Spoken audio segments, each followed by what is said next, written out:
Hello, everyone. We are about to start the webinar, but we are now welcoming the participants for a second.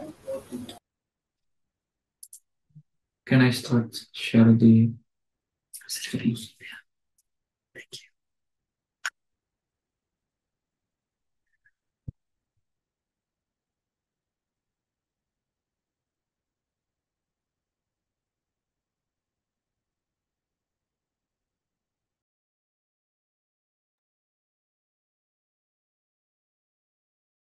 Good morning, good afternoon, good evening, everyone. I'm pleased to announce that we are starting the webinar, Best Available Techniques for Industrial Emission Prevention and Control, Insights from the Cement Production and Waste Incineration Sectors. Thank you very much for participating in the webinar today. I'm Naoko Moritani from the Environment, Health and Safety Division of the Environment Directorate of the OECD. I would like to share the Zoom instructions first. You are welcome to submit your questions at any time during the presentation using the Q&A feature in the Zoom control panel. Please specify the intended speaker and add your email address to your question, since we will answer questions via bilateral correspondence. Regarding the chat function, we will use that function to share useful information throughout the meeting. Please refrain from sending questions to the speakers via the chat. Please use the Q&A feature for that purpose. I would like to note that this webinar is recorded and the replay will be made accessible on the specific web page for this webinar after the event. Welcome again to today's webinar. As you may know, the OECD has been working on best available techniques, but for 10 years, sharing experiences, knowledge, and best practices of the country's BAT applications to support the prevention and management of industrial pollution. This webinar is part of the OECD's ongoing efforts to strengthen industrial emission control and prevention. The presentation is based on two cross-country analytical reports, Activity 6 and 7, covering BAT applications in 6 industrial sectors. Today, we will focus specifically on the cement production and waste incineration sectors, with particular attention to municipal solid waste incineration. The webinar will explore how governments are using BAT to prevent and control industrial emissions in those two specific areas, highlighting key environmental challenges, common emission control techniques, and opportunities for greater harmonization of BAT approaches across countries and sectors. Starting with this introductory session, we will go to the session 1 for cement production, and we will have session 2 for waste incineration. After those sessions, we will have a discussion session on harmonization of BAT approaches across industries. Now, I would like to invite my colleague, Ms. Barak Eliasa, to briefly introduce an overview of the OECD BAT project. Barak, you have the floor. Thank you very much, Noko. Hello, everyone. My name is Barak Eliasa, and I'm the policy analyst for the OECD's project on best available techniques. And today we'd like to introduce you a little bit on our project and then move further into the two reports and the two sectors that we covered within each report. To start with, we have two main objectives in our work. First is to exchange best practices across countries that already have a BAT-based permitting system, And while doing so, we also provide guidance to those countries that are seeking to adopt BAT-based approach for the first time or are in the course of adopting their own BAT-based permits along the years. And while doing so, we're trying to achieve some progress towards sustainable development goals, particularly the targets on 12.4, which is the environmental sound management of chemicals. How we do that is we have an expert group on BAT, and this group was established back in 2015, and ever since it increased a lot in numbers. Momentarily, we have 162 members from more than 40 countries and organizations. The benefit of this expert group on BAT is that we not only welcome expertise from OECD member governments, but we also welcome experts from non-member governments, key partner countries such as India and China, accession countries, intergovernmental organizations, and as well as industrial associations. We meet once a year face to face in most of the times, and once a year we have a mid-year teleconference where we keep our expert group members updated on the progresses. And this year we will be commemorating our 10th year, and it will be hosted at one of our founding members in Korea. And we also will have a presentation from Korea as well. Moving on what we've done so far, we work in phases of 3 years. And within the first year, we looked essentially in what the world is doing on BATs and if there are relevant concepts existing. And within the phase 2, we produce a BAT guidance, which actually helps governments set their BAT-based permitting, starting from the definition of BATs in their legislation up until how they can set a technical working parties, and to drafting their permits. We looked a little bit on the value chain aspects of BATs, and we've done the first cross-country comparisons of selected BAT reference documents. And based on the needs and interests expressed from our expert group, we produced our phase 3, which was wrapped up last year. And in this phase, we also did another cross-country comparison to be a continuous report on industrial sectors. And we delivered 2 capacity building workshops, one in Gujarat region of India, one in Vietnam. And the last publication of our last phase was working on identifying innovation and emerging techniques for potential BAT determination.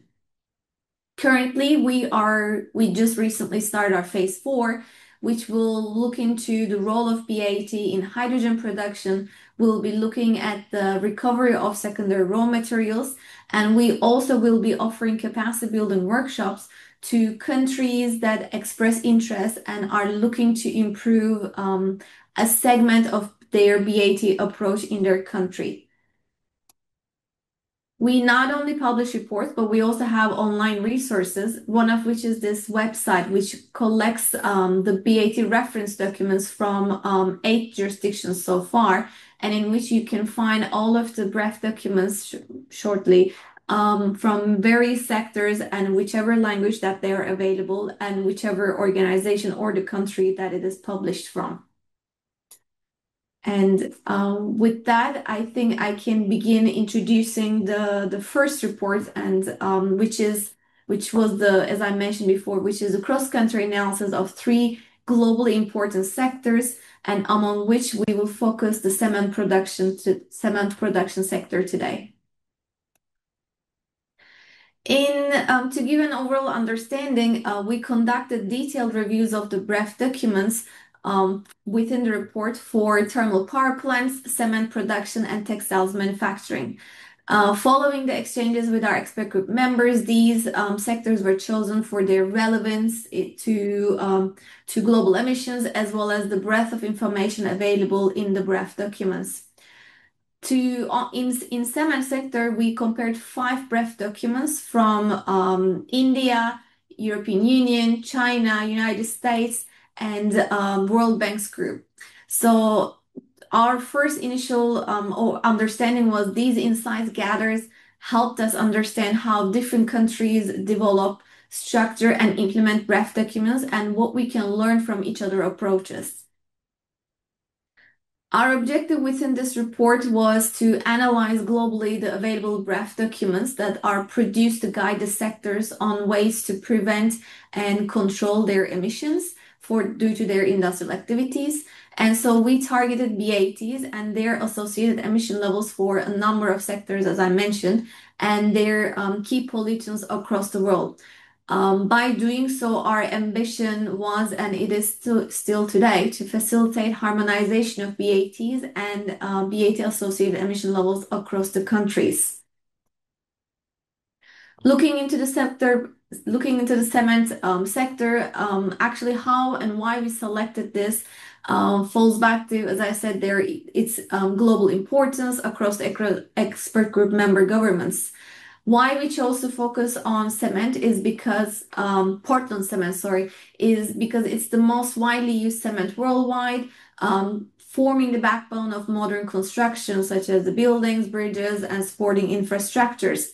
However, we also know that the cement production is highly energy intensive and contributes significantly to the global emissions. To give an example, one of which is the carbon dioxide emissions from this sector, representing roughly 5 to 7% of the global anthropogenic emissions.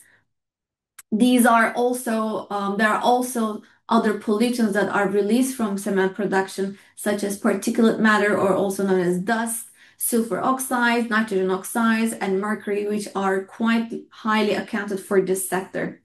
Therefore, we note that BAT plays a central role in reducing these emissions while maintaining an efficient production worldwide. Looking into the environmental scope that we analyzed for this study, as we carried out exchanges with our experts, we were able to determine and later agree on which pollutants were critical for cement sector, as well as how to better analyze them in a country, cross-country wise. So emissions to air, particularly the dust emissions, were the main focuses throughout the BREFs for this sector. And in addition to that, we noted that oxides of nitrogen and sulfur emissions were also commonly covered. In cement production, dust emissions are mainly arising due to the pre- and post-treatment processes.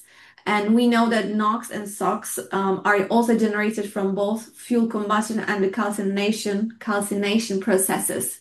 So in order to give an understanding of this slide, we would like to highlight here that even though mercury also was an important KI in the sector, we didn't include it in this report as it is addressed under the very well-known global initiatives such as the Minamata Convention. So we chose to exclude it within our cross-country analysis, but we wanted to inform you here about that. How we did the cross-country analysis is that we structured our report into three important categories.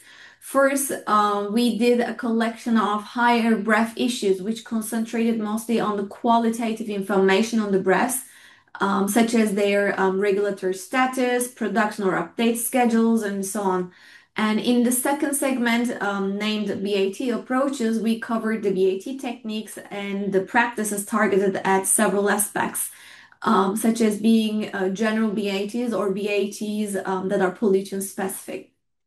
And lastly, we compiled BAT AELs for the selected pollutants wherever they were available, and along with their associated conditions to enable a meaningful comparison of the AELs across the countries, such as their averaging periods. When we, to go in more detail, what supporting information that we covered on BREFs that were like the qualitative information, we included key details about how the BREFs were produced, related regulations, and whether they were legally binding or not. And following the standard information on BREF documents, we dived into sector-specific aspects of each of the BREFs that we analyzed, such as their scope and environmental issues that they covered within each BREF. We noted that to give you an understanding of the BAT frameworks across the countries that we analyzed, we noted, as you can see, different countries and organizations adopt various approaches to BATs. China's GATT PPC documents are minimum standards with prescriptive technical BAT and emission limits. When we looked at the European Union BREF, which you will hear more later on, it uses more of a hybrid approach. When we looked into India's MINAS documents, which are legally binding emission limits, but they do not prescribe specific techniques. So they didn't note the BATs, but provided only limit values. And when we looked at United States, they have various documents and they seem to focus more on the performance standards.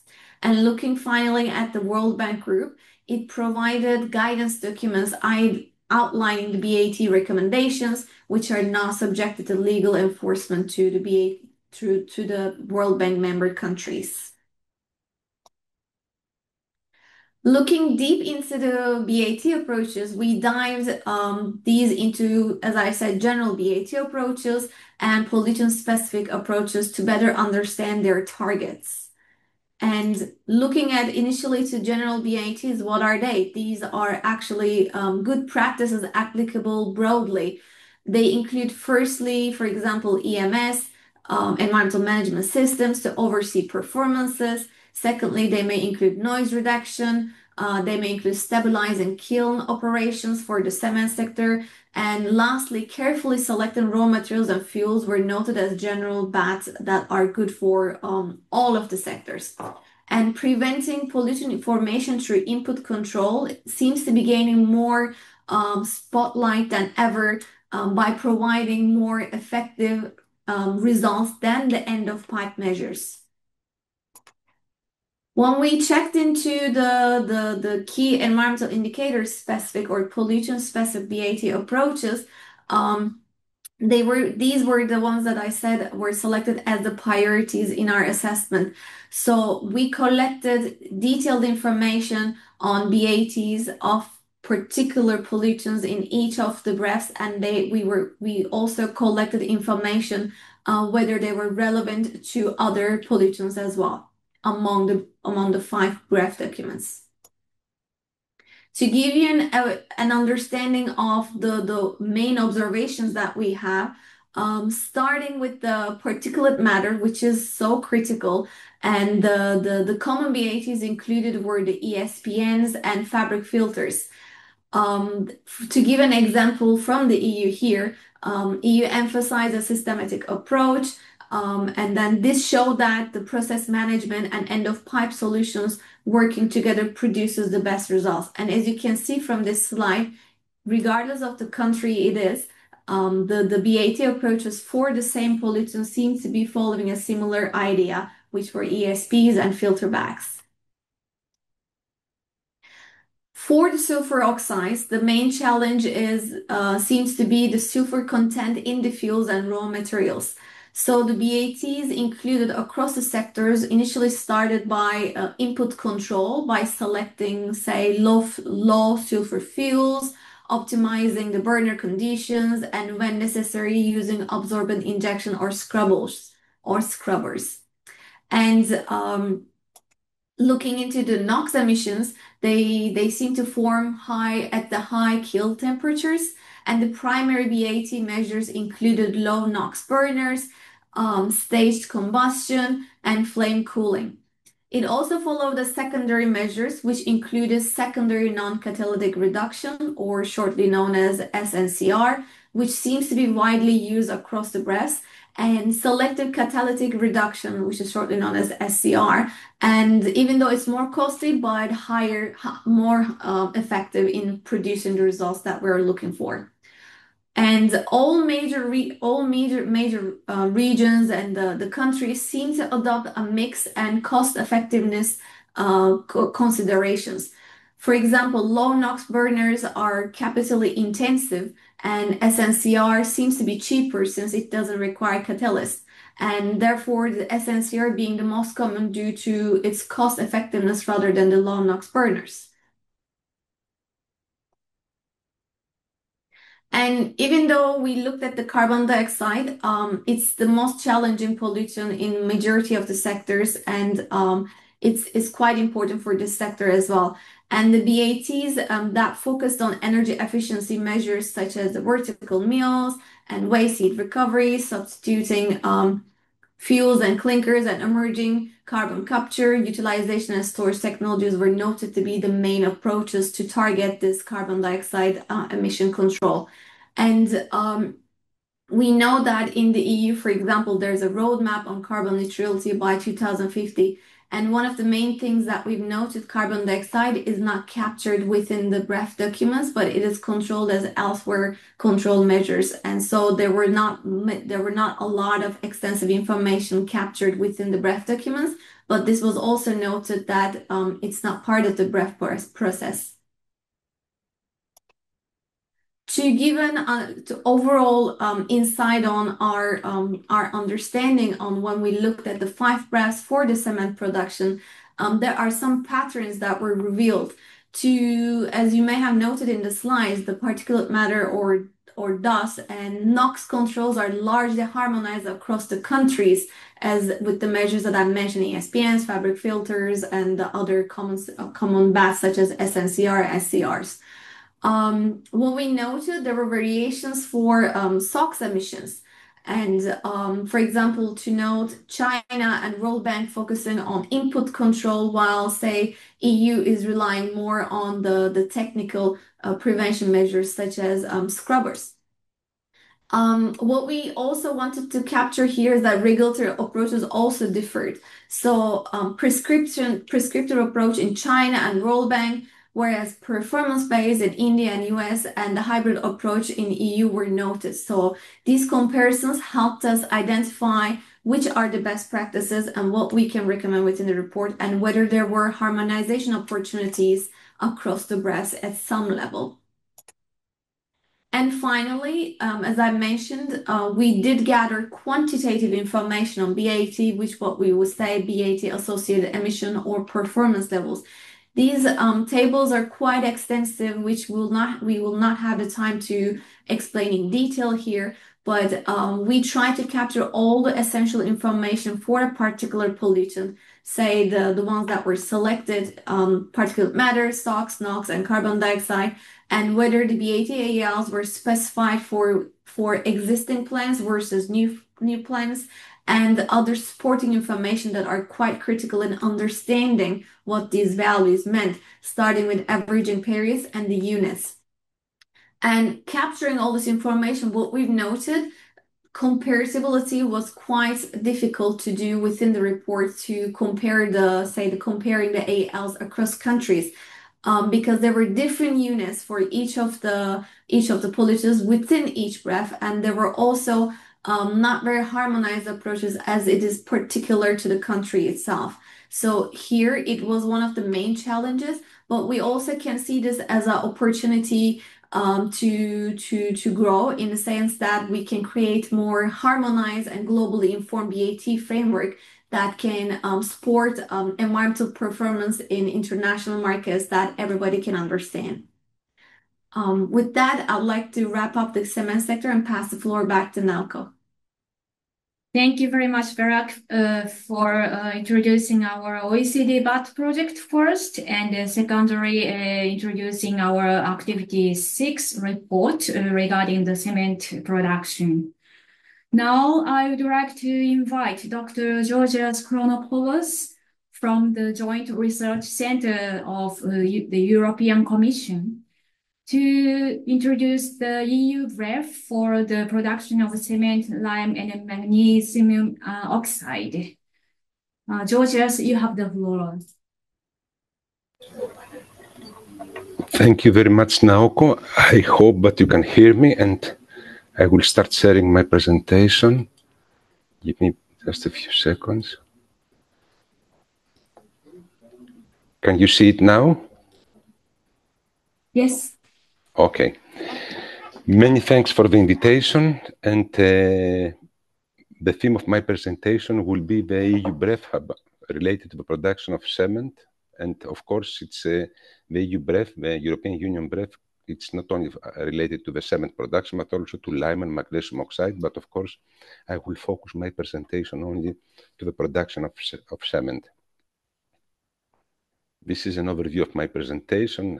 The main part will be related to the cement production, an overview of the BET conclusions, the best available techniques conclusions that are related to the cement production. And I have only one slide in a rather relevant topic that comes in the GRC in Seville. I will inform you on that later. So, just to be clear to all that the European Union BREFs are being produced based on the legal requirements of the Industrial Emissions Directive, and therefore the activities covered under the EU BREFs are the activities mentioned in the Annex 1 of the Industrial Emissions Directive. In particular, in relation to the cement, lime and magnesium oxide production, what is covered in the European Union BREF is the production of cement clinker in rotary kilns with a production capacity exceeding 500 tons per day, or in other kilns with a production capacity exceeding 50 tons per day. And of course, in the same activity category, it's the production of lime and the production of the dry process, the dry route for the production of magnesium oxides. Which are the processes that are covered in the European Union CLM BREF? It's in relation to the cement production. It's the production of cement, lime and magnesium oxide, of course, as I said before, the dry process route. It's also included in the process, in the covered process, the raw material storage and preparation, the storage and preparation of fuels, the use of waste as raw material and or as fuels, the quality requirements related to this, to the use of waste, either as raw material or as fuels, and their control and preparation. Also covers the product storage and preparation and the packaging and dispatch. This is an overall overview of the structure of the BREF. It's more or less standard structure. After the preface and the scope of the BREF, we have 3 chapters, each one dedicated to one of the 3 main activities covered. The chapter 1 covers the cement industry, the second chapter covers the lime industry, and the chapter 3 covers the magnesium oxide industry. While in the chapter 4, we have the BET conclusions, in chapter 5, the concluded remarks and recommendations for future works, and then we have annexes, glossary, and references. Just go a bit in depth in chapter 1 about the production of the cement industry. This chapter is divided in sub-chapters. When we have, let's say, we have a sub-chapter, the first one is related to the general information about the cement industry. The second sub-chapter refers to applied process techniques in the cement production. The third sub-chapter refers to current consumption and emission levels.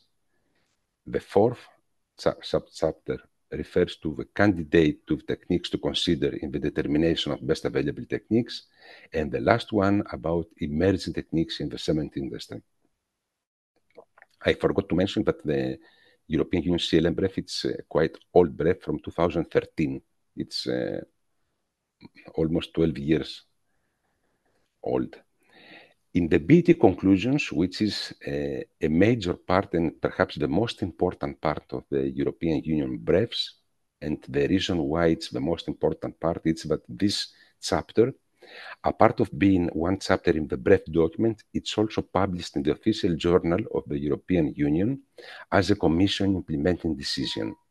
And what does it mean? That means that the BET conclusions, the current chapter 4 of the CLM BREF, as it is a Commission implement decision, it serves as the basis for the competent authorities across the European Union member states to set up the permits, the environmental permits, but for all industrial installations in Europe, it's obligatory to.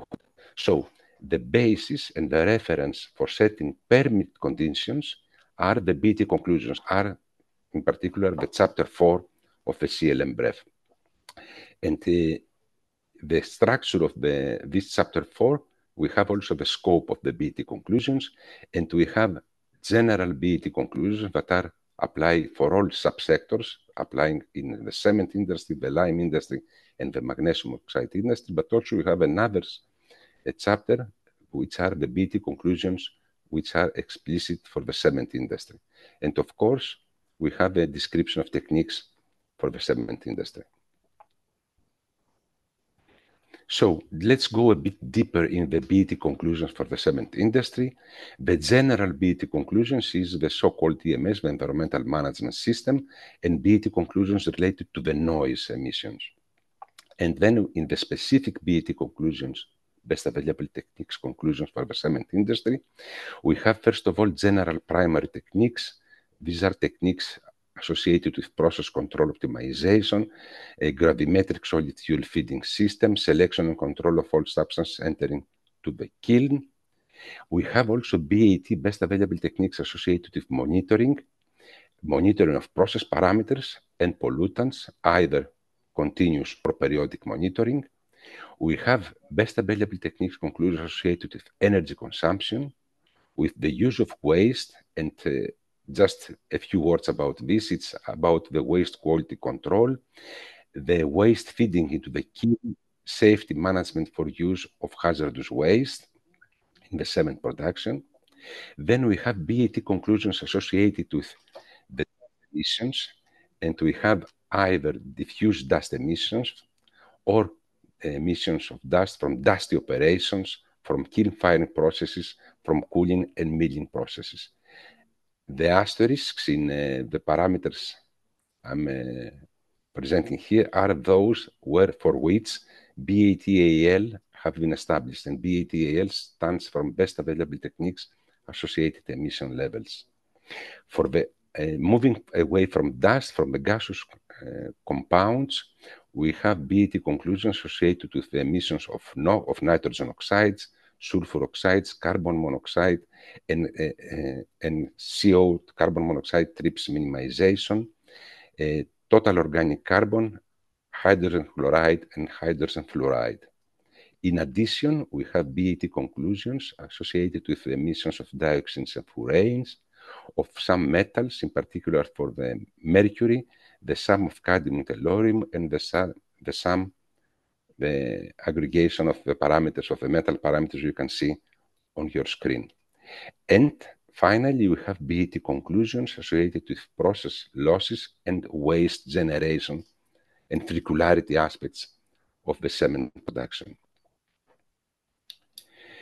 Just go a bit deeper in the BATALs on the associated emission levels that were derived through the work of the technical working group, but back in time it was responsible for the development of the CLM European Union BREF. For the dust, we have for dust operations, and dust operations are defined as the crushing of raw material emissions from the raw material conveyors and elevators, the storage of raw materials, clinker and cement, the storage of fuels and the dispatch of cement, and the associated emission level is 10 milligrams per noble cubic meter, expressed as average over the sampling period.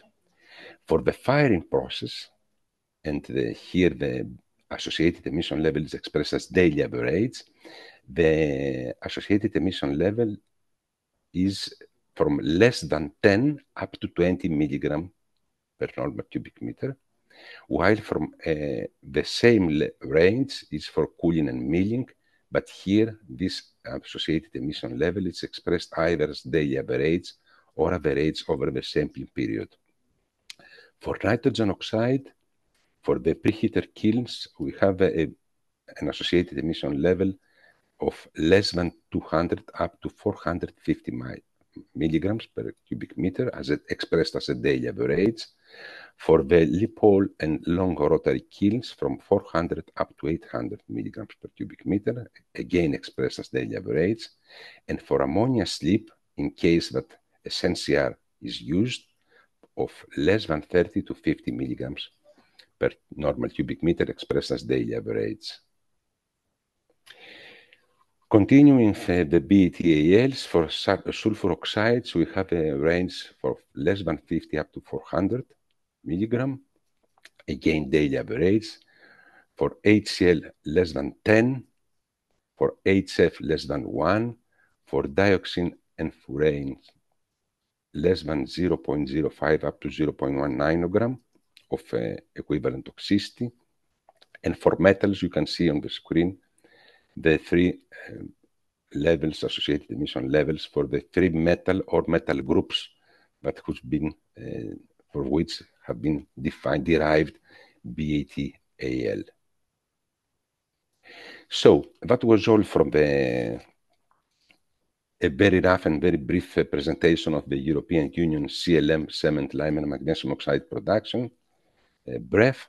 And closing my presentation, I would like to draw your attention to an event that the Insight, and Insight it's the Innovation Center for Industrial Transformations and Emissions, is organized the second sectoral workshop, which will be dedicated for cement, lime, and magnesium oxide production in the last 2 days of October next month. And just to give 1 minute of more information about what is the role of Insight. The role of Insight is to promote innovation in industrial sectors in the European Union, and by collecting information about innovative techniques, not only from Europe, but also worldwide. And this workshop in particular, it's the second workshop we hold this year. The first one was a few months ago. It was dedicated to the iron and steel sector. And the aim and the objective of this workshop is to review and help to fast-track the update of innovative techniques with the potential to accelerate the transition towards a green and more industry. And our objective for this workshop is to review key European and global industrial projects aiming to achieve zero pollution, climate neutrality, increasing resource efficiency and circularity in the cement, lime, and magnesium oxide sectors. As you can see, it's an integrated approach, not focusing only on decarbonization of the sector, but also focusing on all the environmental aspects. What I forgot to mention, that was all for my presentation. What I forgot to mention, but I think I didn't put an explicit reference because Berek already mentioned it, it's about the greenhouse gas emissions and its coverage in the European Union CLM BREF, cement, lime, magnesium oxide BREF. Since the greenhouse gas emissions are regulated by other piece of legislation in the European Union and not through the Industrial Emission Directive, the CLM European Union BREF contains information about emissions, greenhouse gas emissions, but do not contain BAT conclusions, best available techniques conclusions, and for sure not associated emission levels. That was all for my presentation. Here you can have some useful links if you would like to contact the EU Bright, as it's our new name in Jersey, Seville, the European Union Bureau for Industrial Transformation and Emissions, or this is the link to our website and the link to the quite old CLM BREF, and of course the link to the Insight, the Innovation Center for Industrial Transformation and Emissions. Many thanks. The floor is back to Naoko. Thank you very much, Georgios, for sharing the overview of the EU BREF, including the BAT conclusions for the cement industry, together with the introduction of the Insight and the upcoming the sectoral workshop regarding the Insight. Thank you very much. Now I would like to invite Dr. Philgu Kang from the National Institute of Environmental Research in Korea. He will present the introduction and the direction of the cement production sector in Korea. Philgu, you have the floor. Okay, thank you, Naoko. My name is Philgu Kang, working in NIEL, and also I'm a director of the KBREF Secretariat. It is my best pleasure to introduce our cement sector BREF, and also I'd like to share our key direction and highlights as well. Next, please.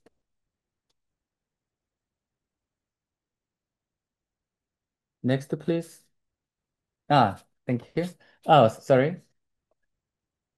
Yeah. This is my content from the overview to the further study. Yeah. Next, please. Our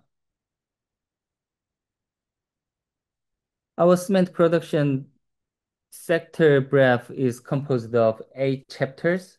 It includes the industry definition and scope, industry status, key processes and emission characteristics, process-specific BAT and BAT-AEL, and emerging techniques.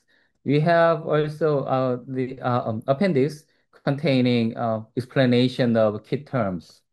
Next, please.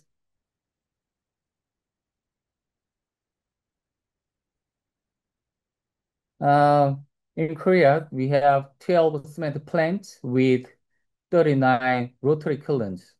Um, on the situation of Korea, all cement plants is covered by our VAT law. The also industry characteristic is very similar to EU. In brief, energy intensive industry consuming mineral resources and high temperature thermal energy. Also, it needs large scale facilities, and also cement production is the cause of generating air pollutant, majorly NOx and fugitive dust.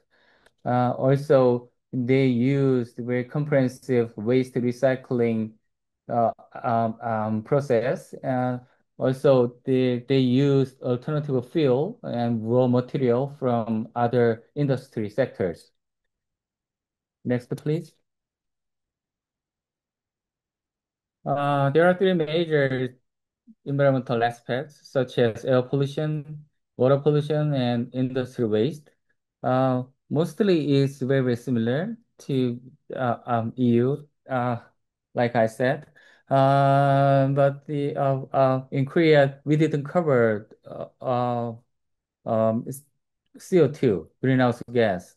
We have different law in our ministry.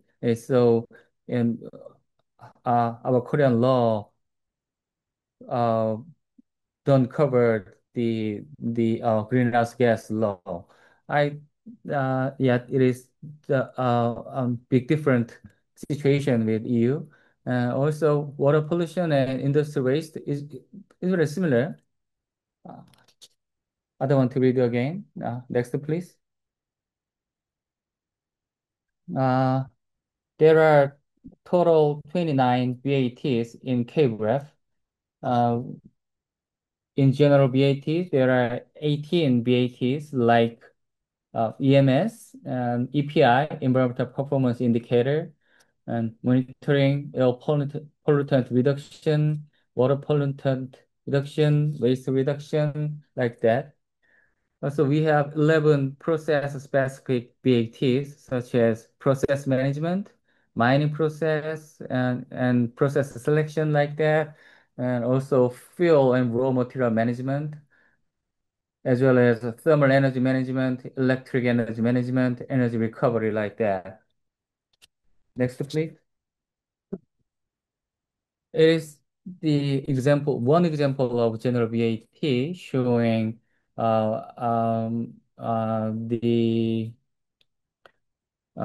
reduction technique for NOx, such as SCL, SNCL, and optimization of urea inject position, showing this figure, and also increase of urea injection amount and simultaneous operation of SCL and SNCL, like that. In this figure, I would like to show the similarity of EU BREF, such as the NOx reduction techniques. I think the Korean industry status is the world level, I think. So our prevention technique and management technique is very similar around the world. But about this NOx, I will show our NOx AEL later, but we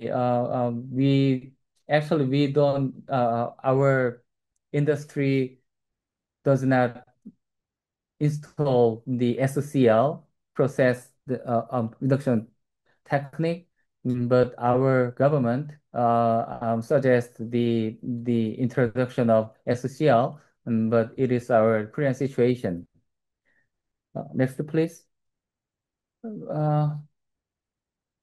We have 8 pollutants, BAT-AEL, like that. To understand this range, we have to think about the comparison of unit. EU unit and our unit is different. Also, uh, I think when I see the participant list of this webinar, I'd like to address that the different situation of EU is in Korea, the installation has two different law was adjusted, such as VAT law and medium law. So if you don't see any VAT-AEL pollutant like in this figure, for example, SOx, if you didn't see SOx AEL in this graph, but the if industry is controlled by different law, for example, SOx minimization. Next, please. In our KBREF, we have a total of 4 emerging techniques, and I'd like to show one example in the next slide. Next, please.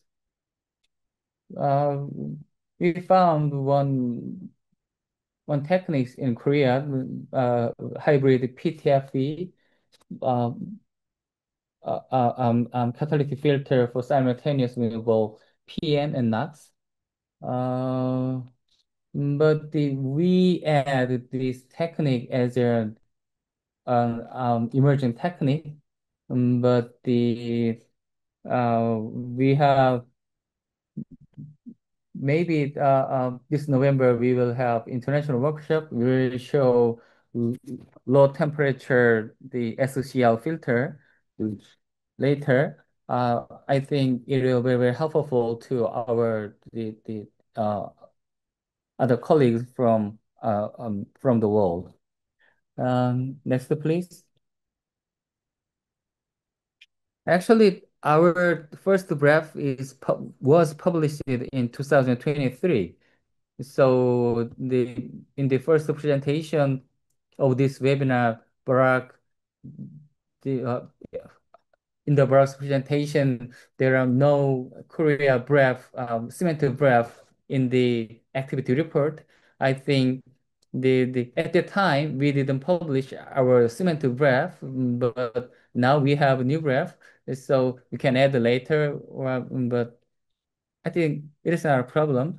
But in this future plan, I'd like to address that we have plan to publish second version of cement BREF in 2027, 2029, and also interactive permitting is scheduled by June 2027. So it means we have no actual operation data from installations. So we hope to have this data, and then we can add this data to our second version of BREF in 2029. As I said before, we found one nice technique using ultra low temperature catalysis to reduce NOx.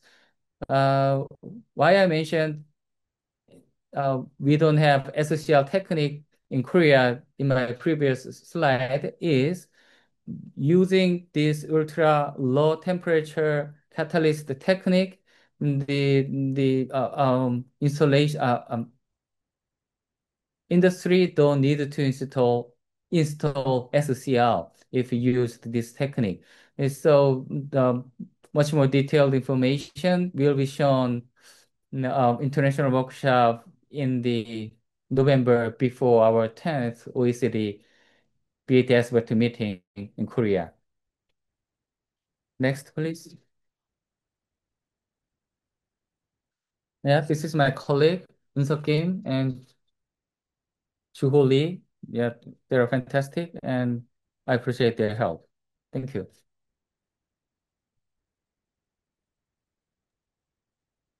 Thank you very much, Philgo, for introducing the overview of the BREF regarding the cement production sector, including the BOT and BOT AEL and the emerging techniques as well. And then for sharing your future plan for the sector. Now, I would like to move to the next session, session 2 for waste incineration. First, I'd like to invite my colleague Barak to present the overview of our OECD Activity 7 report. Barak, you have the floor.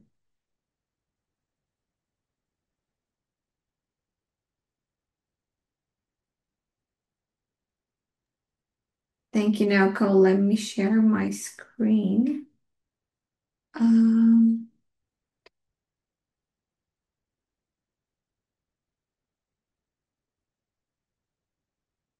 One second.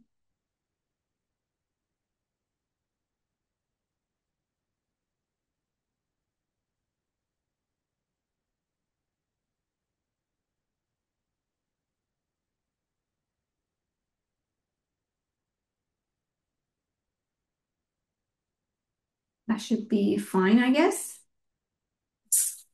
Great. Thank you very much, Naoko, for passing the floor.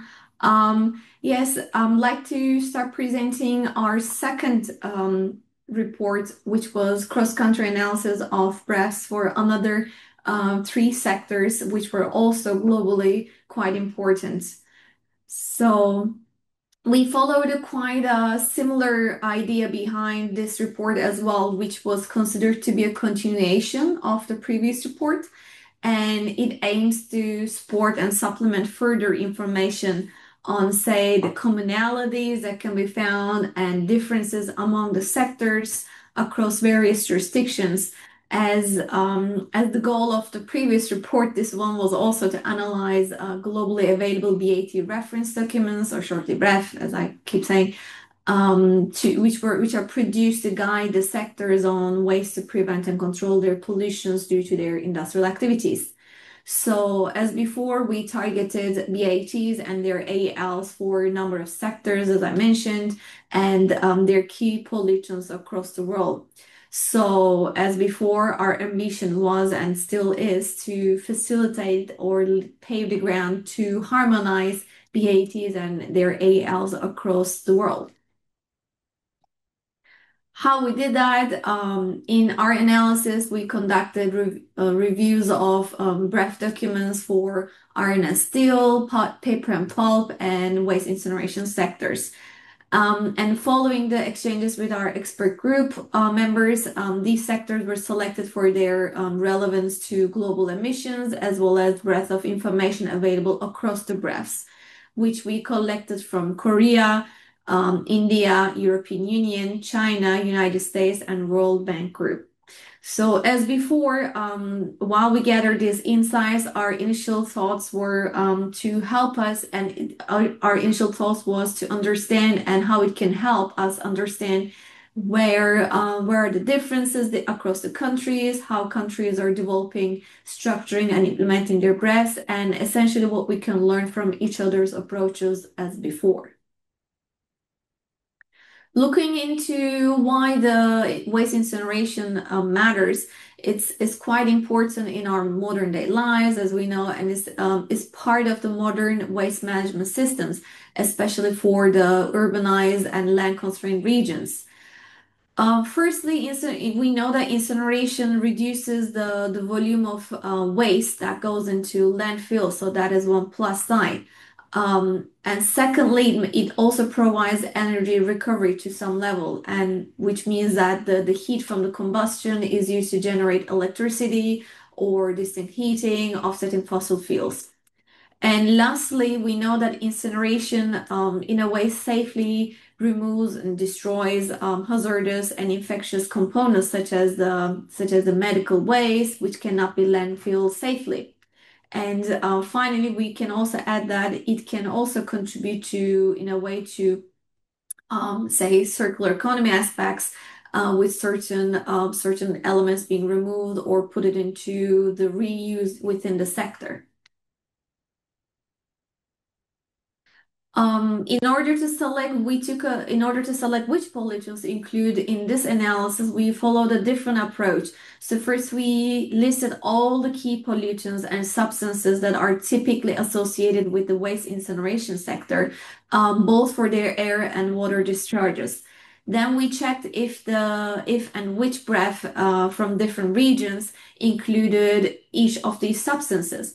And this way, when we listed all these substances and which BREFs covered, we could see that which pollutants were commonly regulated across the boards. And you can see here, NOx, SOx, ammonia, TSS, and TOCs were commonly present in most of the BREFs.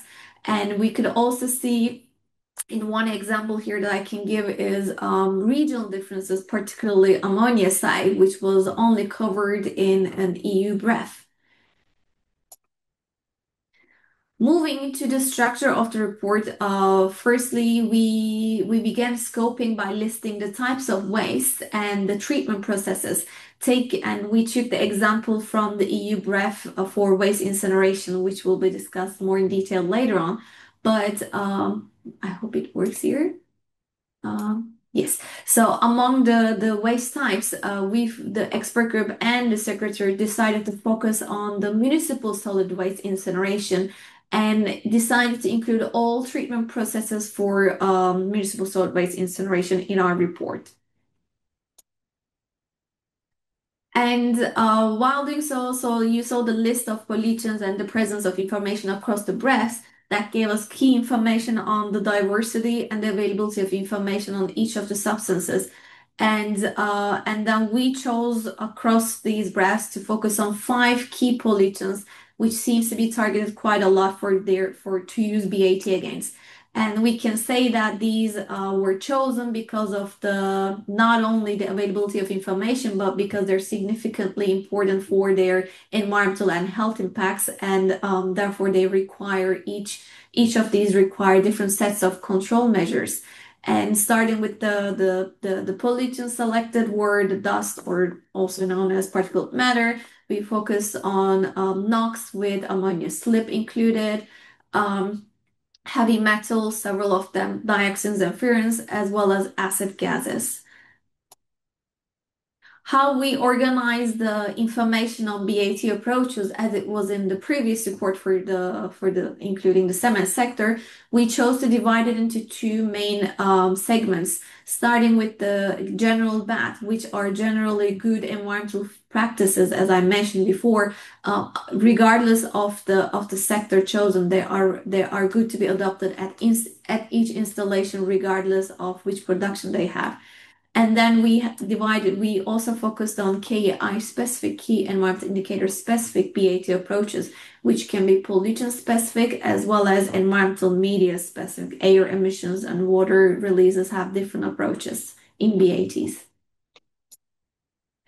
And again, we collected BATs for air emissions from the municipal solid waste incineration, which was chosen, and we collected the BATs targeted for each of these pollutants in each of the BREFs, and gave detailed information that are quite critical in understanding what the BAT meant, or if there are different information, even though it's not related to the pollutant, but might be relevant for the pollutant.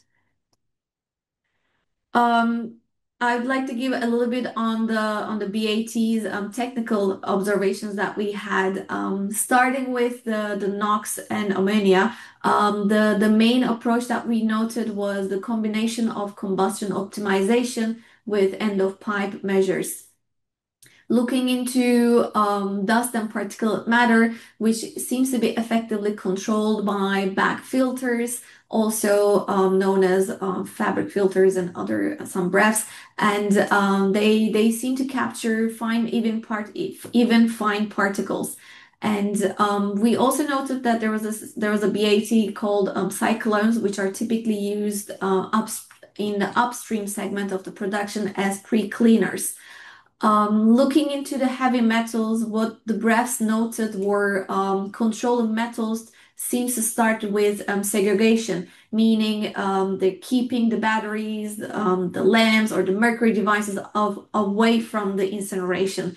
So what remains are to be used with back filters and scrubbers that are used to capture the metal bound to particles. In the case of dioxins and furans, which we know, which to inform everyone, are formed under poor combustion or in the 200 to 400 Celsius cooling range. So the BATs seem to take an early control approach with the primary measures, meaning keeping the combustion stable, controlling the waste feed, clean boiler deposits, as well as rapidly cool flue gas to avoid resynthesis. And there were also secondary measures that were included, such as sorbents, SCR, or catalytic filters. Acid gases were only mentioned in the EU BREF, so we would like to leave it to our expert to explain, when she's explaining the EU BREF, that she can perhaps explain more detail of the BAT approaches covered in the EU BREF for the acid gases. And to note that, as you may have noted, there are quite a lot of differences, but we also noticed strong commonalities in the techniques that were used for all of the pollutants. To give an overview, combustion optimization seems to be always the starting point. Secondly, SNCR and SCR are the backbones for the NOx control, which was also the case in the different sectors, say early that we noted for the cement sector. Fabric filters and electrostatic precipitators seems to be dominating to be used for the dust and metals emission prevention. And maybe as a final point, activated carbon seems to be the key BAT for mercury as well as dioxin emissions. And while scrubbers, regardless of dry, wet, or semi-wet, seems to handle the acid gases, which might be mentioned later on. And what we can say out of these observations is that there is a global convergence around the proven end-of-pipe techniques, but we're also seeing quite a bit of integration of process integrated solutions within BREFs to tackle these pollutions. As before, we did collect quantitative information, which we early on said that they are BAT-associated emission or performance levels. There's quite a lot of information in detail, and further to last report, we supplemented further information on the supplementary information to better understand the BAT-AEL specified. As before, we've collected information whether there are differences in the BAT-AEL specified for new plants versus existing plants. And in addition to the units and averaging periods, we try to include wherever the information available, reference conditions, monitoring standards, and if there are BATs specifically associated to that AEL. To overall give an example for nitrogen oxides, for example, to note at least one pollution, we see quite a bit of variation in the AELs. And the EU seems to be the only BREF that explicitly regulates the ammonia slip. And this reflected whether it's focused on advanced abatement systems associated with this pollutant. And there are other variations in the other pollutants that we've noted across the BREFs, which you may check out within our report.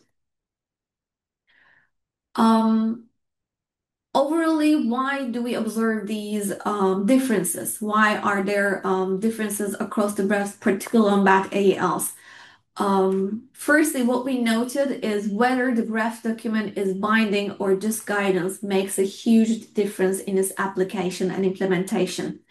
Looking at the technical and economic feasibility, which is quite important because it matters, and we know that some regions can afford stricter controls than other regions.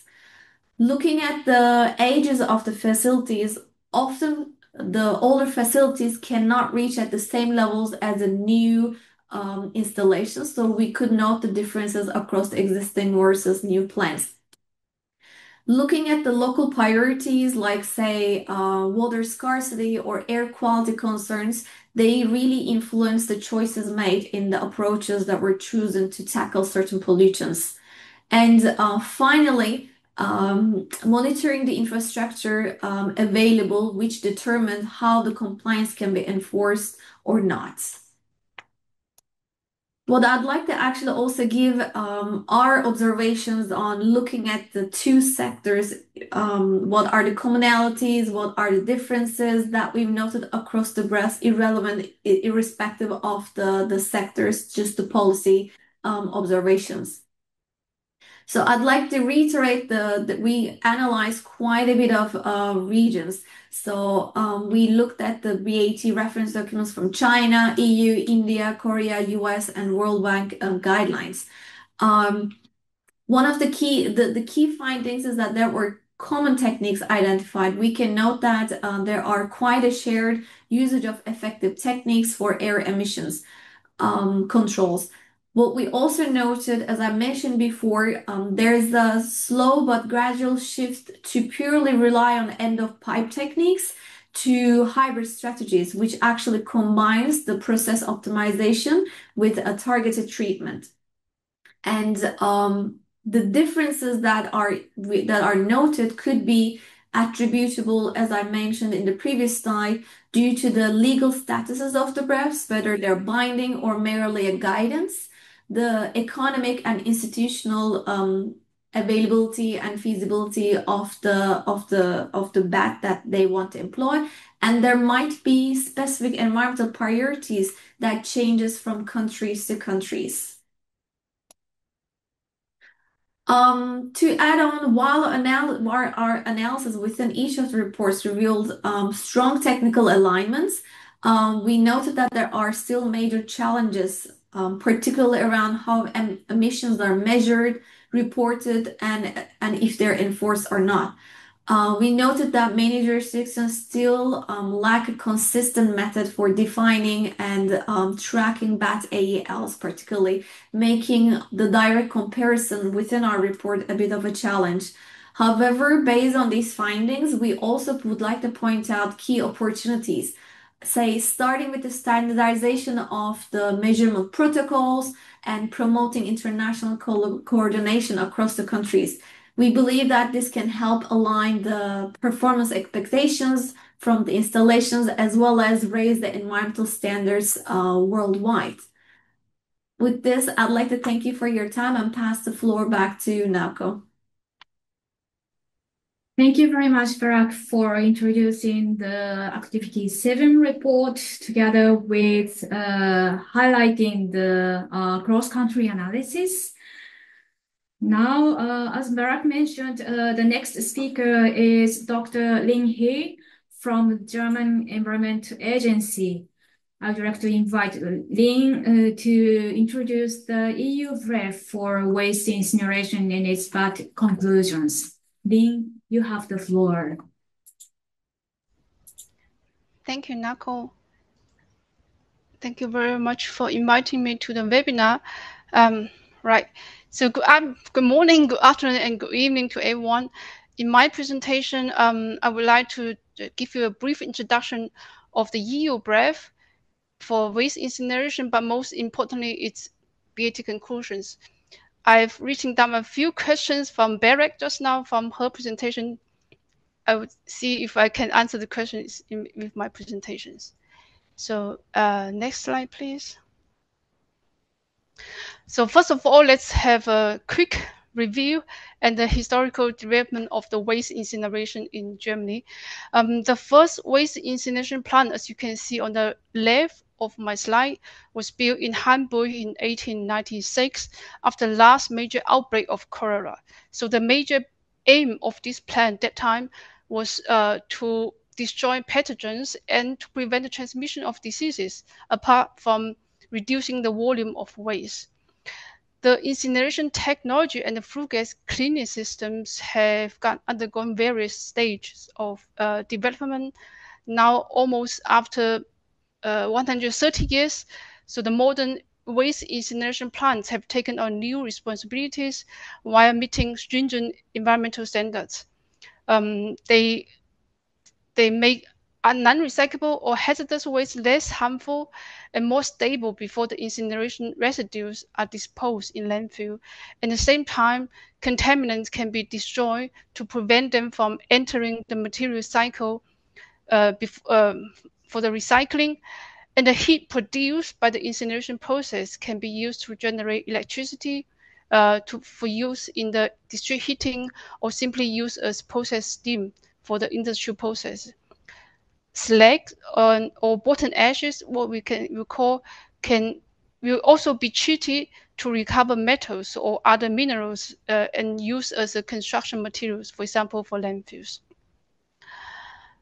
On the right side of my slide, you can see almost in the same area, the new incineration plant was built in 1994, which is still operating until now. Next slide, please.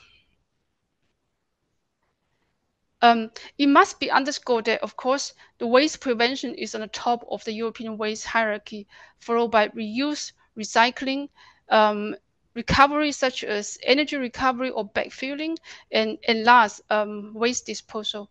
As we can see from the figure on the right, which is published by the Confederation of European Waste to Energy Plants, CWEP, there are around 500 waste incineration plants in Europe in 2022, around 100 million tons of residual waste, which means that they are non-recyclable. Per year, they are thermally treated in these plants, where energy of waste is recovered at the same time. Maybe one more click, please. For Germany, maybe I need one more click. Or next slide. Right. Okay. Thank you. For Germany, there are currently 98 plants.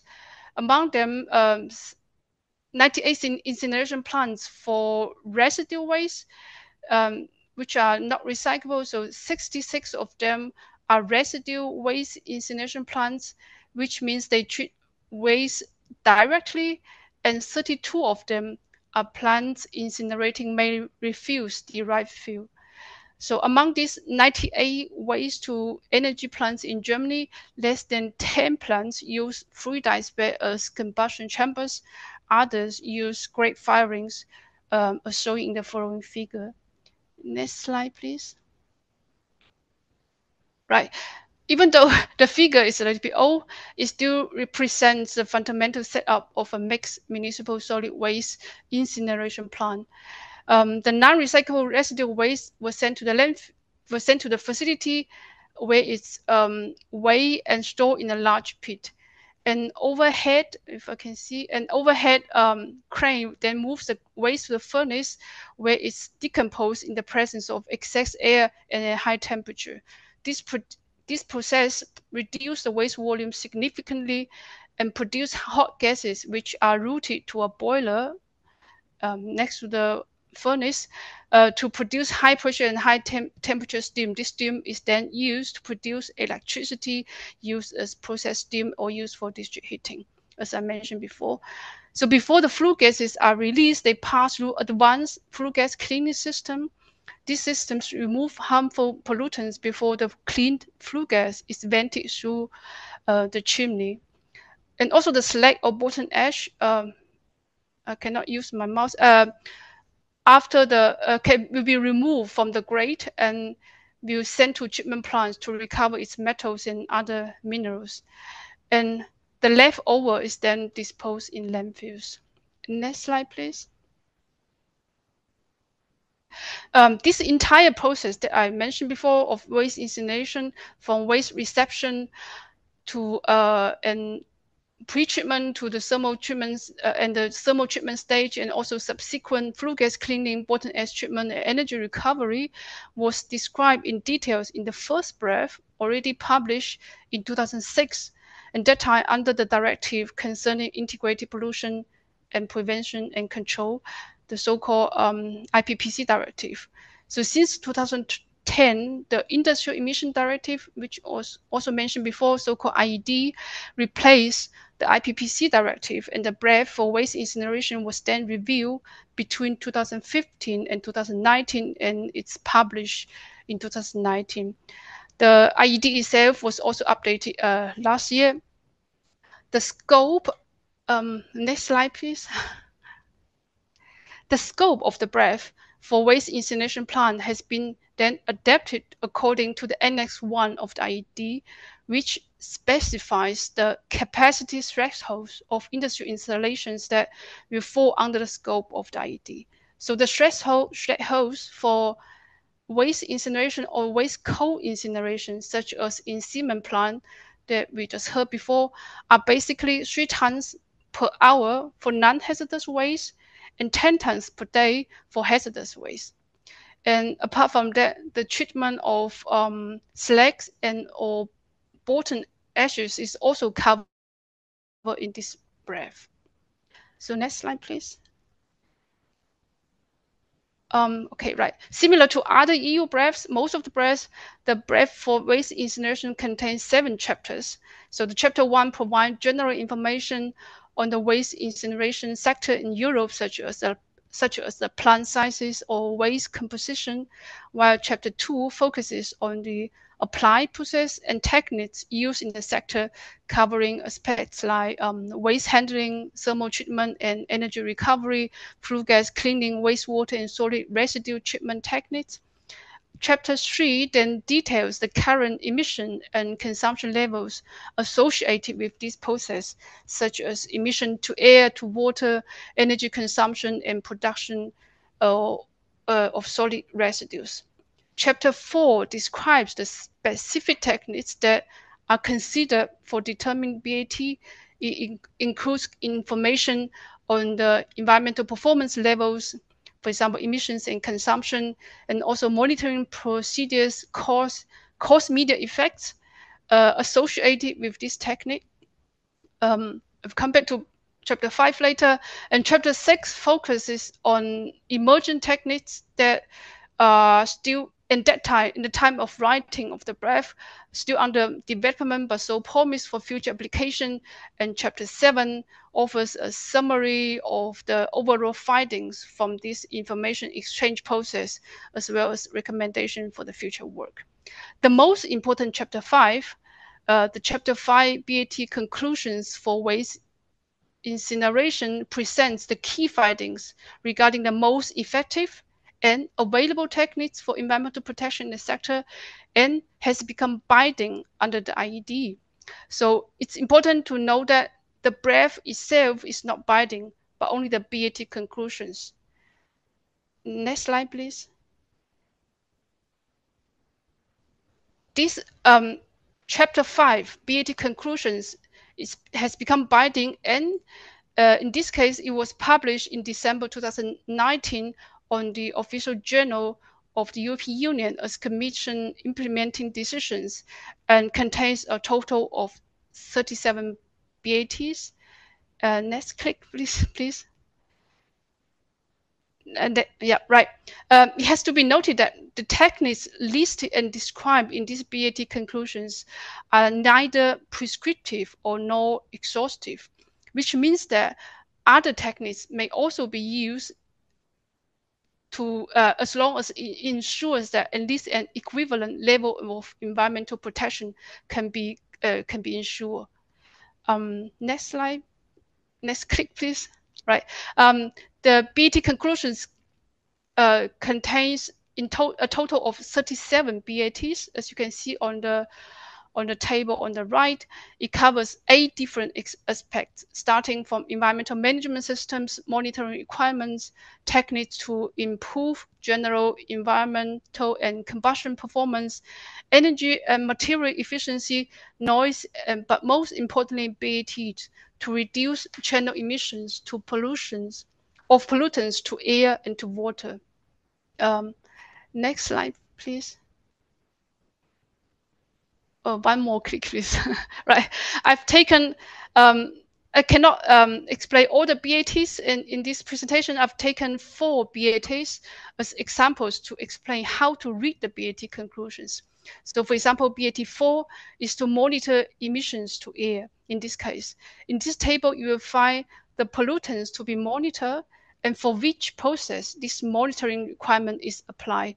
For example, nitrous oxide on the 3rd row of in the table has to be monitored in 2 cases, which means in the cases of incineration of waste in fluidized bed furnace and incineration of waste when SNCR is operated with urea. On this table, you will also find the standards for the measurement and the minimum ongoing minimum monitoring efficiency, such as if they should be monitored continuous or periodically. It's in some cases, for example, for the PBDDF, polybrominated dioxins, you can see that there's no EN standards. It's available. It's indeed an issue or a problem in the implementation in Germany, which we are facing. We have to solve this problem. But in the most case, there's other national standards can also be used. It's important when you read the BAT to read the footnotes together, because you see that it has long footnotes. These footnotes provide important information in the implementation of monitoring requirements. And then on the very last column of the table, you will find the associated BATs, which contain the emission levels in the most case, but except for nitric oxides and for PBDD and for benzopyrene. The reason or the purpose of the monitoring of these 3 parameters is to collect enough data for the next review process, because the derivation of the BAT-AELs is largely depending on the emission data and the data evaluation. Next slide, please. Here we have a BAT with environmental performance levels. In this case, BAT associated energy emissions levels, AEELs. I didn't copy the complete BAT on this slide, but to all the techniques listed here on the left-hand side, there are short descriptions and applicability of the techniques, which you will see on the example on the next slide. As you can see, because there's mostly no energy recovery from the incineration of hazardous waste or sewage sludge, there are only AEELs for boiler efficiency, while for waste to energy plants, the gross electrical efficiencies and gross energy efficiencies are given. It's important again to read the footnotes. For example, the footnote 5, it's probably too small to read, but you can read it in the BAT conclusion maybe later. The footnote 5 principally just say that the higher end of the gross energy efficiency can only be achieved when a flue gas condenser is used. But this kind of flue gas condenser is currently not applied in most of the waste to energy plants in Germany yet. Next slide, please. And here we have BAT to reduce channel emissions of NOx, nitrous oxides, carbon monoxide, and ammonia. As I mentioned on the last table, on the last slide, there are descriptions and applicability to each of the techniques listed as BAT. And it's important to read that the BAT in this case is to use an appropriate combination of the techniques, which means one cannot only simply use one technique to achieve this associated emissions level, but in most of the cases to use a combination of them. So some of the techniques listed here, some are primary techniques, for example, A and B optimization of the, next slide, please. Sorry, I put some animation, maybe the next slide. Right, the technique A and technique B, they are primary techniques regarding optimization of the incineration process. And the other technique from C to G, they are secondary techniques involving the use mainly use of SNCR, SCR, or in some cases wet scrubber. As for the emission levels, it's again important to read the footnote to see, for example, in this case, upon which condition the lower end of the NOx can be achieved. For example, the footnote 1 says principally the lower end of the BAT-AEL can only be achieved when using an SCR. Barrett just mentioned about the acid gas. I unfortunately didn't include the acid gas in my presentation example, but basically the BAT conclusions also conclude the BATs to reduce emissions of acid gas, for example, some kind of semi-dry absorber or dry absorber, or other techniques can be used to reduce HCl, HF kind of acid emissions. Most of the techniques, they involve using kind of lime or limestone mainly lime to reduce to combine the acid gas and then to reduce their emissions. But unfortunately, I do not have didn't include them in my slides. So the next slides will be the last example, showing you a BAT. In this case, without a emission level or associated emission performance level. This is simply a so-called text BAT. In this case, is about how to prevent and reduce emissions to water. And as other BATs, it also comes with a description and applicability. Why this BAT is important? It's because that we have increasingly problem with rainwater which is contaminated, for example, with waste. So it's important from the beginning that the waste should not be stored openly. That's strictly forbidden. And then the wastewater should be separately collected. So the contaminated wastewater from, for example, from the transport route, which can come into contact with the waste, should be separately collected with those water that probably just simply come from the roofs, and they should be separated collected and separated treated, and in the end separated discharged. So next slide, please. I think I'm running out of time. So I would like to conclude my presentation with the same slide from the beginning, but to add some new, even though new, but actually urgent aspects are added on this slide. As Barrett mentioned, for the cement plant, that there's a large amount of CO2 emitted from the cement, which poses an urgent problem for climate. And it's the same as for the waste incineration plants. In Germany, we have around yearly 20 million tons of CO2 coming from the incineration of mixed municipal solid waste. And the CO2 reduction using, for example, CO2 capture, either for the usage or for its storage in the future, is still under discussion, but probably that's the way we are going in the future. Other than that, the steam or the electricity production will become less important in the future when renewable energy share in the electricity grid become higher, much higher. So the electricity can probably be used to produce hydrogen in the future. And also the possibility of using the biogenic content of CO2 from the waste incineration plant as a negative emission in order to achieve climate neutral Germany in 2045. 2045 is also under discussion, and this aspect of biogenic CO2 is also not covered in this in the current BREF because it's still under investigation. And of course, in the future, I think for the next review, I don't know when it's going to start. We will probably have even stricter environmental standards. Next slide, please. But yep. Oh no, the last slide, please.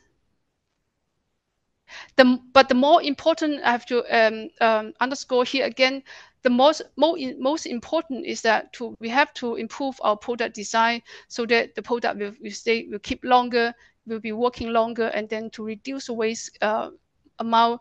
At the end, we have to increase the recycling capacity. So this, I will come to the end to my presentation. Thank you very much. I'm happy for your questions. Thank you very much, Lynn, for providing the very comprehensive presentation regarding the EU BREF, together with the background of the waste incineration in Germany and the EU.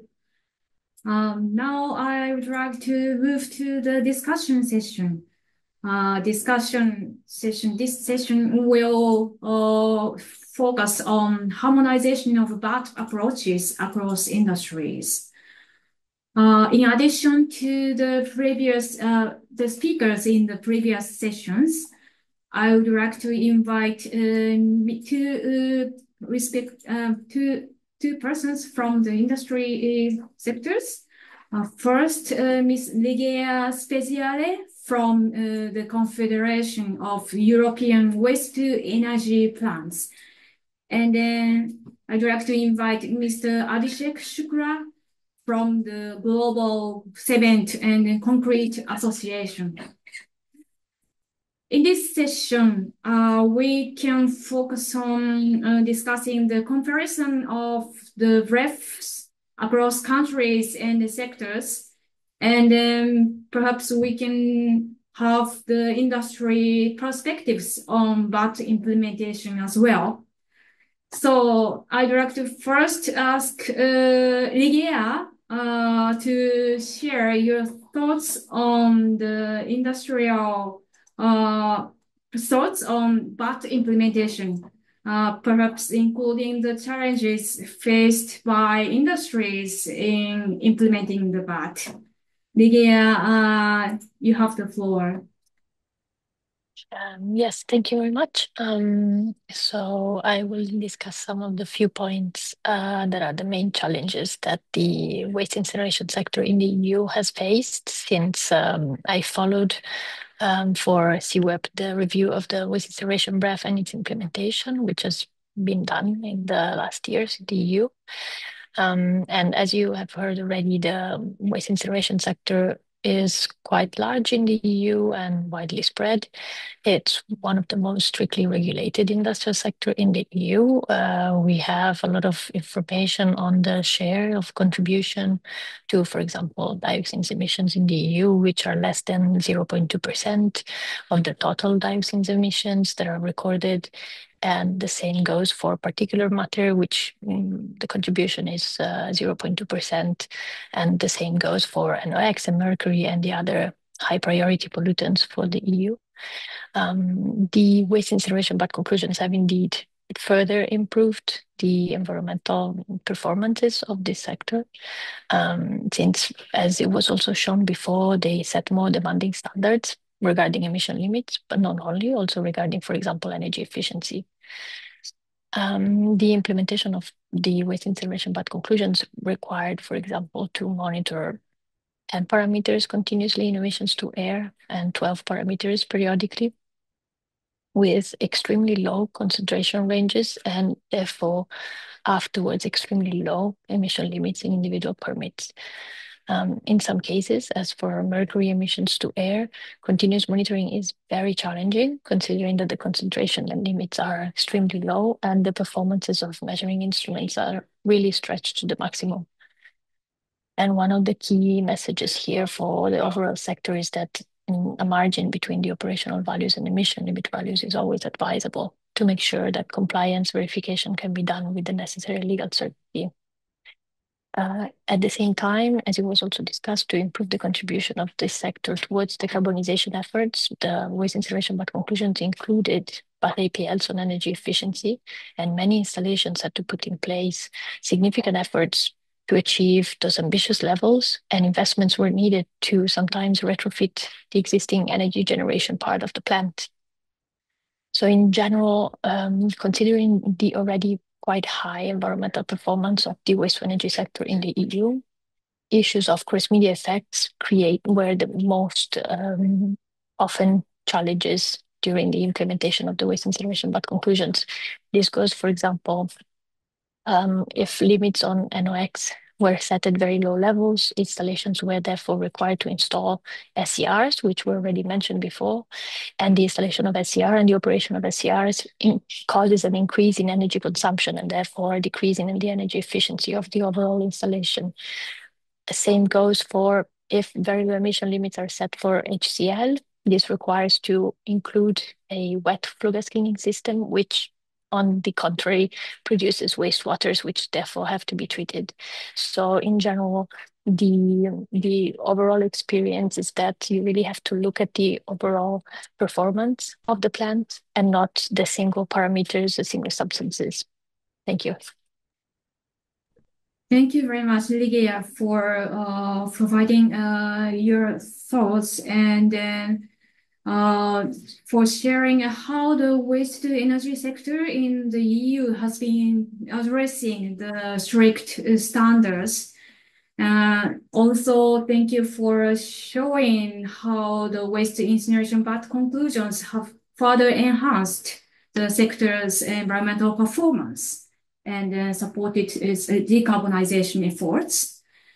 And then it is noted, also important to note how the industry has been actively addressing challenges such as cross-media effects and then the technical demands of continuous monitoring. Thank you very much, Ligia, again, for sharing the challenges and the thoughts. Now, I'd like to invite Abhishek to provide your perspectives on the comparison of BREFs across countries and sectors, perhaps focusing on the cement sector. Maybe you may include how different countries, how the BAT implementation are different from countries and countries. And then you may also want to mention how the OECD could address harmonizing the BAT approaches. Abhishek, you have the floor. Right. Thank you for inviting us and giving us the opportunity to share the sector's perspective. So let me just start by saying that we come from the cement. We are the hard to abate sector. The 7% of the anthropogenic emission of the CO2 is come from the cement. But the good thing is that we do have a light at the end of the tunnel because we have a roadmap, the GCCA roadmap, which was published back in 2020, and it has different levers on which the member companies of the GCC are committed to reducing and bringing the net emissions to zero by 2050. Now, when we talk about BAT practices, first of all, I would like to say that most of the points which I had has already been covered in some parts throughout the discussion. So I will just try to be brief. Right. So if we talk about different countries, really at GCCA, when we talk about these things, for us, it's really the European market. Then we have the market in the US and then the global South and then the emerging markets, the India and the China, of the world. Now, when we talk about the European market, I mean, it's really strictly regulated and the EU CLM BREF document is really the directive, is the principle which has set the right standards. So it's quite stringent. But when we talk about the US market, again, we see that the companies and the regulatory boundaries are well respected. But again, it's not as stringent. I mean, there's a bit of a flexibility over there. And it really depends on in which state you're operating and, what is the state narrative for controlling the emission levels. If we talk about the markets which are really the emerging markets, I mean, even Barak has shared the studies, you can see the India and the China. I mean, you don't see a lot of, hard guidelines, there is a lot of flexibility.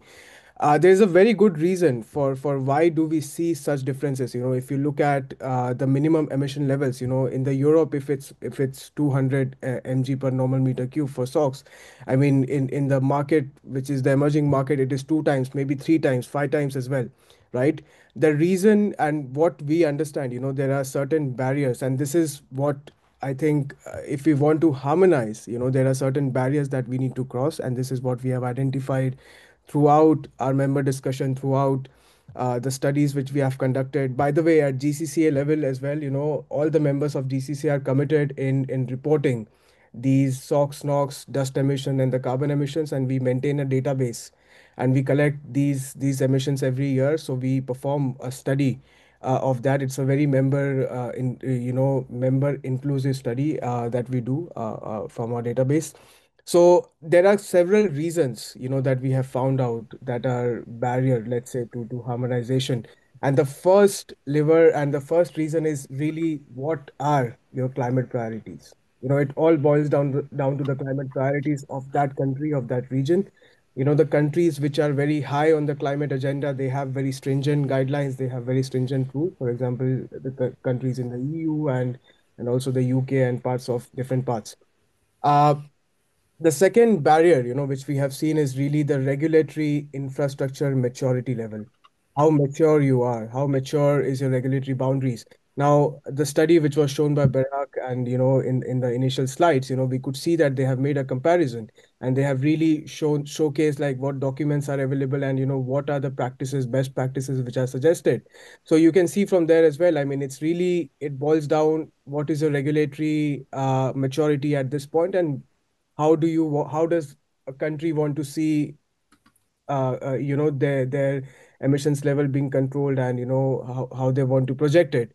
Having said that, the companies at an individual level, they are making a lot of effort. There are companies which are very mature, very highly mature. They respect the regulatory boundary, but they also want to do above and beyond, right? But that's very exceptional case, right? And then there is one last barrier which we have found is really the barrier for the energy security. I mean, a lot of these pollutants, these emissions, they come from the fuel mixes, because for cement, fuel is a major part. We need fuel for the kiln operations. So these are some of the barriers. Now, for the cement, if I have to say, for the manufacturing, we do use a lot of alternative fuels, which is really the co-processing, what we call it's the material and the energy recovery simultaneously at the same point. Um, so for the co-processing as well, it's been used by everyone who is manufacturing cement, majority of them. For that also there are quality measures which should be in place, and these are really inflicted by the countries individually. At GCC level, we have a commitment from the members because we have the guidelines, we have all the necessary things in place to make sure that everyone is operating in a harmonized way. And this is where we think that groups like OECD can make a lot of difference, because the groups from the OECD, the working groups, can be the right signal for the industry. You giving the platform, sharing the good practices, exchanging ideas, and probably helping us to also go back to our members saying, look, okay, this is happening, at a global level in India, China, how can we proceed, or probably how can we accelerate the growth and really what we want to achieve. So that's a very short and a brief description from my side. I know I had 5 minutes. I hope I didn't go over 5 minutes, but very happy to answer questions in detail if there are any. So yeah, that would be it from my side. Thank you. Thank you very much, Abhishek, for providing the very comprehensive perspectives from the industrial side. Especially you highlighted the regulatory contrasts and the drivers of variations and harmonization of challenges across the countries. I'm glad to know that a few of the harmonization points, I mean, the drivers of variation points, those we captured in the OECD report. And then thank you very much also for sharing the GCCA's good practice, such as the database for monitoring emissions and for sharing the benefit of co-processing. Thank you very much, Abhishek. Well, we are a little bit behind the schedule, but Georgios, Philgu, and Lin, would you like to provide a few words regarding the comparison of the BAT?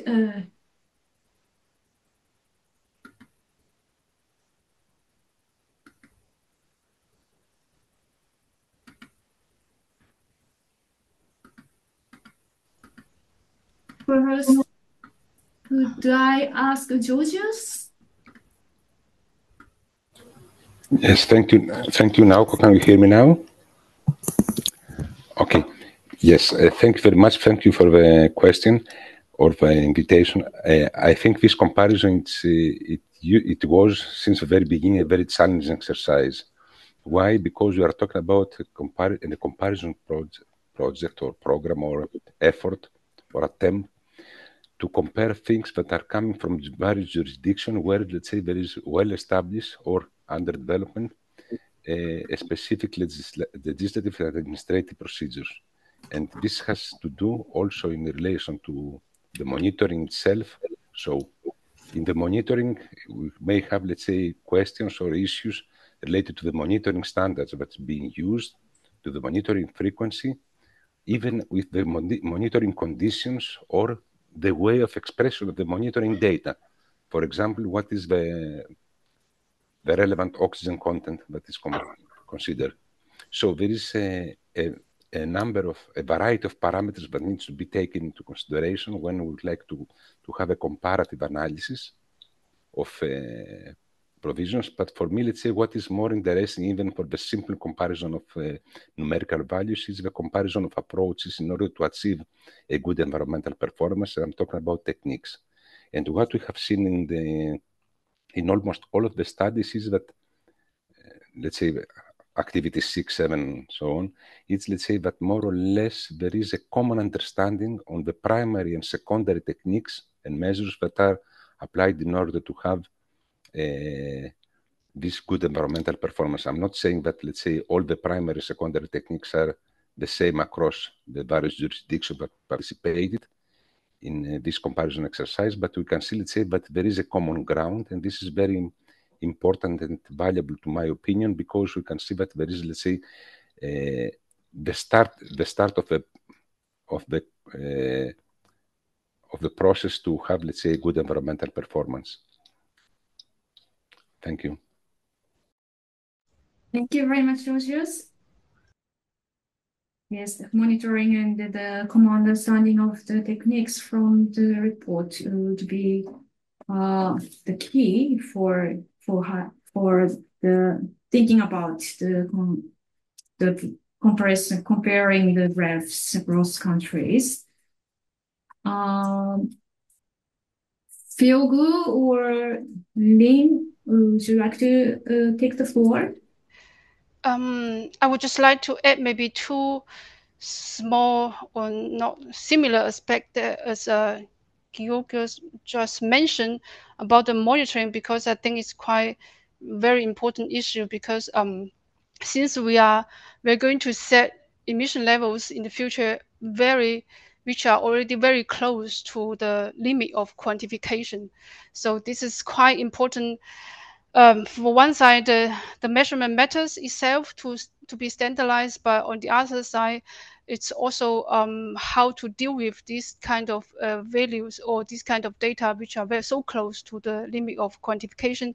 But I know that there's activity going on that to how to implement the Article 15A of the IED 2.0 to establish a method to assess appliance or compliance with emission limit values that I want to mention here, which is very important to make sure the comparability of all the data and also BAT-AELs. And the second aspect, which is very relate or relevant to that, is also, for example, the BAT-AEPLs, which are going to be binding in the future. But in our case, for the energy efficiency levels, it's also unclear.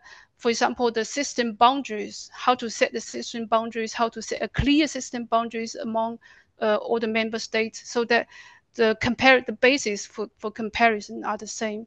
So we now, even though we have these BAT-AEPLs in our BREF, we do not know exactly how to implement them actually to in the incineration plants in Germany, because it's not giving clearly the method for defining the system boundaries clearly in the BREF. Thank you. Thank you for sharing the importance of the measurement and the monitoring, and then how to implement the BAT ALs would be to be considered in the future. Phil, would you like to provide comments? Actually, based on our meeting material, there are 5 questions in this section, right? So first question is how different countries define and apply BAT, and also fourth question, differences and commonality between cement and waste incineration, like that. In my answer is that firstly, in Korea, BAT is not formally mandatory. However, when environmental legislation is applied to industry, there are provisions that function in a manner similar to mandatory requirement.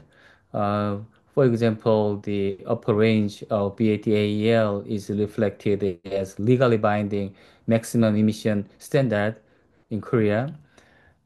Also, regarding the incineration and cement, in Korea, a major issue is that the NOx emission limit for incineration is more stringent than those for cement production. In addition, the market pricing of plastic waste differs across sectors, which directly affect the economic evaluation of BAT options in Korea. This indicates the need for further dedicated discussion focusing on these sector-specific challenges. And also, in my answer, I'd like to address the OECD role. I highly appreciate the importance role of the OECD playing on to date, and also Korea intends to participate even more actively going forward. What I'd like to emphasize is the importance of stronger engagement with industry. So I hope that BAT can be promoted not only as a regulatory instrument, but also on mechanism that provide tangible economic benefits and support companies in their international trade. If the OECD takes a central role in this regard, it will greatly assist member countries, including Korea. Thank you. Thank you very much for for providing the sector-specific challenges in Korea, and including the impact of the plastic waste cost, the market price, which affect the sectors. And thank you very much for your words regarding the OECD's role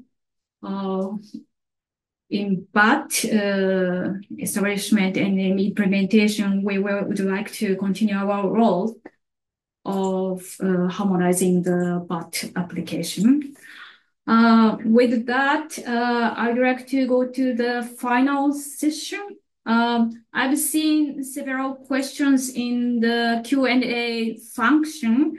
We will forward those questions to the speakers, and then we'll have the bilateral correspondence afterwards. Maybe going back to our OECD slides, Barak, could you show the slides in the screen, on the screen?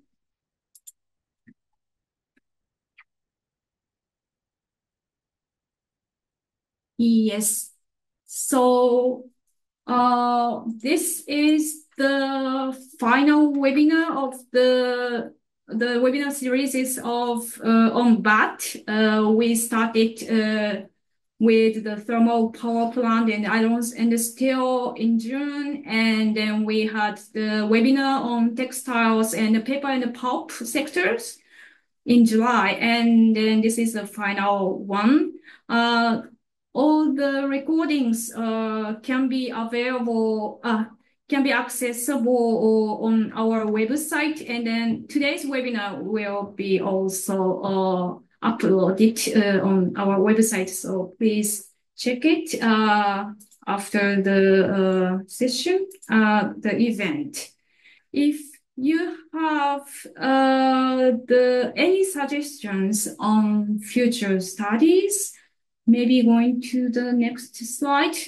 Yes, any suggestions on future studies that this expert group can carry out, please do reach out to us. If you would like to know more, please follow any of these links. With that, I would like to thank the participants for joining our webinar with great interest. I would like to also thank to all the speakers and the panelists for presenting your experiences and knowledge and your thoughts on that. Finally, I'd like to thank to my OECD colleagues who worked very hard to make this webinar a success. Thank you so much for your attention and have a great rest of the day. Thank you very much.